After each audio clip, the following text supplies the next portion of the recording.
Welcome back. So today on the podcast, I got Matt Shoss. So I'd like to thank him for joining me today. Matt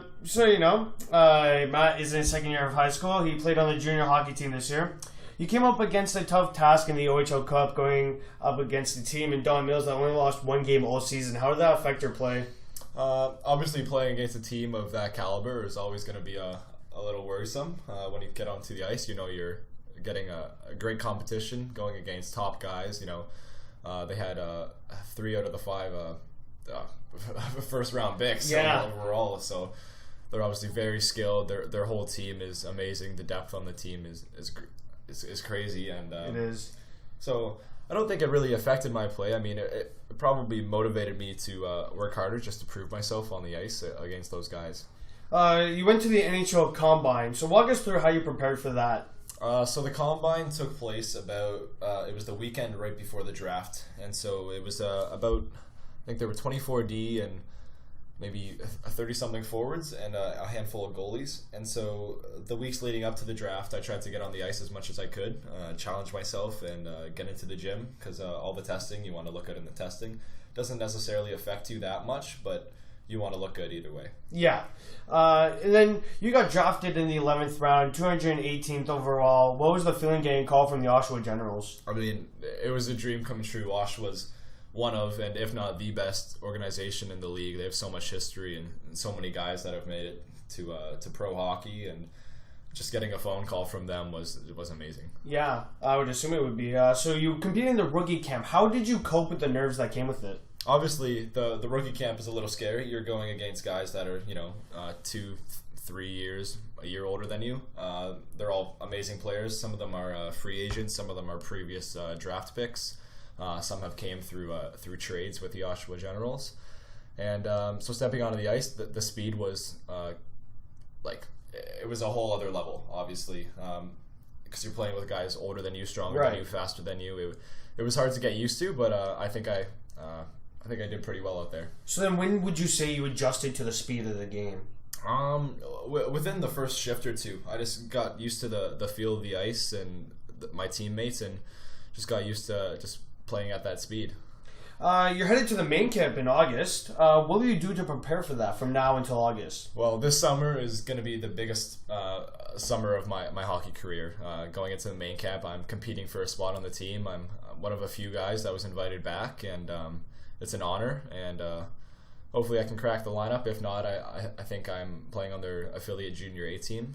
So either way, it's going to be amazing. So then, how would the affiliate junior A team work? Like, does it work with the NHL and AHL where you can call up players, send them down? So they do. So with the affiliate team, they if the team wants you to play in a regular season game, the Oshawa Generals being, you would sign a paper. You're an official AP for that team, and they can call you up whenever they need, whenever they want. Awesome. Have you meshed well with any other rookies that got drafted? Yeah. So I was drafted. There was one kid from my team named Kobe Tallman, a great player, big body, amazing shot. He's a good player, and so obviously I know him. We were actually the only 2 guys, I believe. Actually, there was a third later, but there's only 3 GTHL players that were drafted to the Oshawa Generals. So I've got to meet a lot of the new guys, a lot of new faces, made some new buddies. We have a group chat with the team we had, and it's a great feeling. Well, that's good.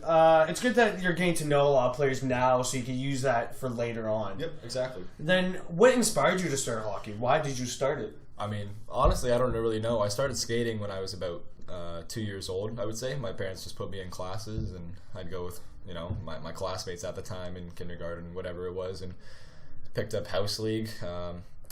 First Eagles tryout, I made the AAA team, and that's where it all started. Just haven't looked back since. Yeah. And then what are your strengths of hockey, and what areas could you improve on for your game?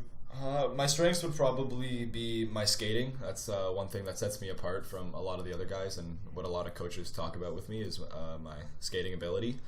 Another one would be the shot. I have a strong shot from the point, gets through. I get a lot of points that way. The type of game I play is probably just simple first pass, and I like to get up in the rush and be part of the game offensively as well. All right, so then will you go to any on-ice shinny to practice those skills before the main camp? So I was invited by one of the scouts there. He has a little spring team. It's like a mini league. You play. It's like a beer league sort of, except it's a lot better. Okay. So I'd be on that team with some Oshawa Generals. We'd be playing some other OHL spring teams like Barrie. I played up with them last year in this tournament, and so that'll be a good experience to get used to the speed and the type of game that I'll be playing next year.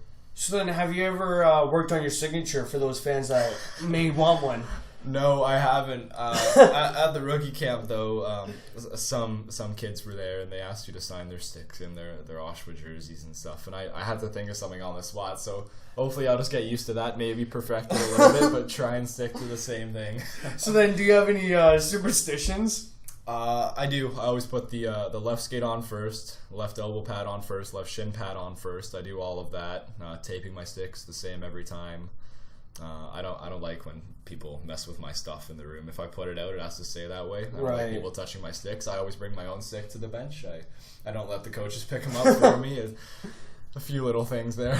So if you were to make the team, you would have to move into a billet family, right? Yep, that's right. And then how would that affect your life? Well, obviously, moving away from home, it's a challenge. It's not as far as some of the other places, like, Flint or North Bay. Oshawa's about just over an hour drive from where I am now, so it's not too far, but it'll be definitely a big thing to adapt to and a big change in my life. I mean, obviously, I'm not living with my parents, my family. I don't get to see them a whole lot. I have to change schools, and a whole bunch of things are going to be a lot different. Yeah, and for those who don't know, a billet family is a family that hosts hockey players that are from a far distance to the team. And final question, what school will you be attending next year? Will it be Hayden or will it be some other school? So if I make the Oshawa team, they have a high school that all their players go to that's in the neighborhood where all the billet families go. So all the kids attend the same school out there. All right, and just actually one last one. How do you research for a billet family? How do you do you have to apply? Or? I honestly don't know. So if a billet family wants to host a kid, they have to apply. They go through a whole bunch of screening process to make sure they're fit for a kid. And I think to be paired with them, I'm not sure if I would complete a survey and maybe they see what matches or preferences that you have that the family would fit, or I'm not really sure how it all works now, but hopefully it works out well. Yeah. So I'd like to thank Matt for coming on once again, and he's now part of the next generation for the Oshawa Generals.